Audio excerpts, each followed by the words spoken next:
This is what thousands of people are waking up to today in Mississippi after a deadly tornado hit the state over the weekend. Right now, 150 Red Cross volunteers are on the ground, including several from here in Illinois.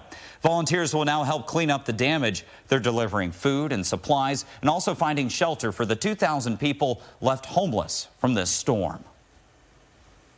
The Red Cross response is one that can vary depending on the nature of the disaster, of course, but you have things like shelters that are in place. People need a place to stay. As I mentioned, there are about 2,000 homes damaged or destroyed. So there's a lot of people with nowhere to stay. So as a volunteer, you may be in charge of helping with a shelter or running a shelter.